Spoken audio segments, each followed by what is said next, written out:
And then they go on to say that for this hot take, Katara not enacting her vengeance shouldn't be interpreted as some cliche comic book moral lesson about forgiveness. The entire purpose of even keeping villains alive is influenced by rules the writers decades ago and the fact that they simply sell copies indefinitely. Now, in regards to this hot take, I do agree, but not for Katara in this instance because of the way that she was written. Because Katara as a character, she's not meant to catch a body. Like, you know what I mean? Like, somebody like Mako, that makes sense. Toph, Sokka, Suki, they're the ones that you will believe catch a body intentionally. But Katara, on the other hand, if we look at all of her fights and all of Avatar, most of her attacks hold people in place. And of course, she was like kind of down with the plan of killing the Fire Lord. But then again, she was viewing it in the sense of necessity. And not out of anger and vengeance when she spent the whole entire series trying to keep Aang from killing with anger and vengeance.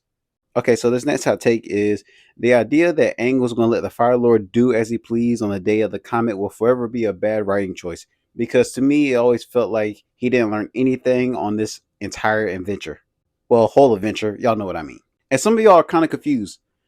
It's not that crazy of a hot take when you really think about it. Because I don't know if y'all remember, but Aang literally did say himself that he was just going to let Ozai do whatever and then after the comet, fight the Fire Lord. That's until Zuko revealed the battle plans to Team Avatar and told them that Ozai was literally going to wipe out the entire Earth Kingdom if Aang doesn't do something on the day of Sozin's comet.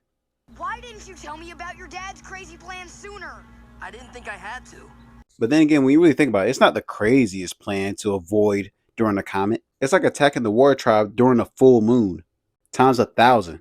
Like, who knew bro would be crazy enough to wipe out half of the map? Like, it's a logical strategy that they did do before in season 1. So I don't think it's bad writing.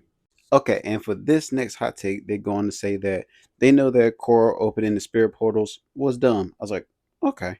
But at the same time, they thought that it was done at the wrong time. She should have talked to any other avatar or any other spirit or somebody to negotiate or facilitate it or to come to like a full agreement in regards to opening the portal or leaving it closed. And they're talking about the end, of course. And if y'all don't remember the scene, this is the scene. What do you mean? What if Unalaq was right? Still blows my mind to this day. What if Unalaq was right? Yeah, Unalaq, the same guy that whipped spirits out of your body like your name was Toby. I said your name is Toby. What if humans and spirits weren't meant to live apart? You are the Avatar. Whatever your decision, I support you. Objection! Like I said before, that's when Tenzin should put his foot down and say, we need to consult other people. But yeah, this is kind of like an accurate hot take. And this other hot take, Korra wouldn't have been hated so much if she could actually fight. Now, I'm not saying that Korra can't fight. It's just that she's moving and it just happens to be in like the same direction that people are swinging at.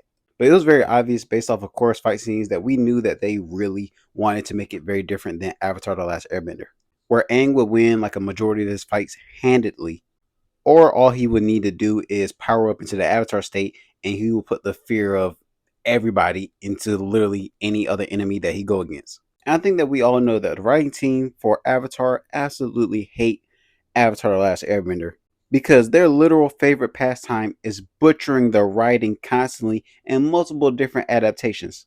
Like I said before, Korra's biggest enemy isn't Amon, Zahir, it's literally Nickelodeon writers.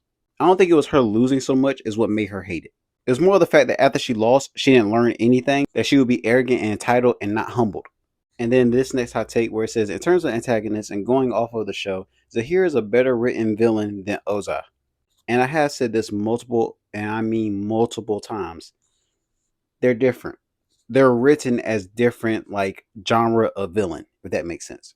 Now the villains that are hot or like the trendy villains are the super complex that have backstory and reasoning why they're doing stuff. Like Thanos, Joaquin Phoenix Joker. Like those type of villains are popular now because they're like, oh, that's very interesting. That villain got so much depth. But Ozai just isn't that villain. It's not because they have lack of depth. That's on purpose. He's meant to be just a big bad who's just evil. He's supposed to be a 100% contradiction of everything Aang believed in. Where Aang believed that there is good in everybody. Even Zuko. Ozai is one of those old school villains that are evil just for the sake of being evil. I'm fighting to save the day, but really, nigga, I just like to fight. And this one goes on to say that Mako is a bad brother. When his brother got kidnapped, he was cool. But when Korra got kidnapped, it's a problem. Okay. Which I mentioned that before. I did not like that dynamic that Mako and Bowling low-key kind of had where he was like, oh, whatever. Like, I don't like how their brother dynamic is as if they really ain't cool with each other. Like, after season 1, they are borderline strangers with each other. That's why when I did my, Avatar Korra rewrite, which you can find on my channel page, I have it in a playlist called Avatar Rewrites, and I did one for Korra, rewriting episode 1 and 2. I made Mako and Bolin dynamic very different, as if they're super close with each other. I mean, they both did lose their parents. And not only lose their parents, but became street kids and then got adopted, well, quote unquote adopted by the guy at the pro bending thing. Like, I understand Korra's the Avatar and Mako's girl, but Bolin is Mako's blood brother. And him being kidnapped is just meh. Good hot take, I agree. Hello, Zuko here. And if you like that video, make sure you like, comment, and subscribe. And also let me know what you think the next video should be based off of. Because like I say at the end of all my videos, I read every comment and I make sure that y'all are heard. Because I'm trying to get to 50K by the end of the year, I would love to have your support and hear more about your ideas. I hope you're able to apply these words in your everyday life. And Lily, thanks for watching. Oh, and a reminder, drink water.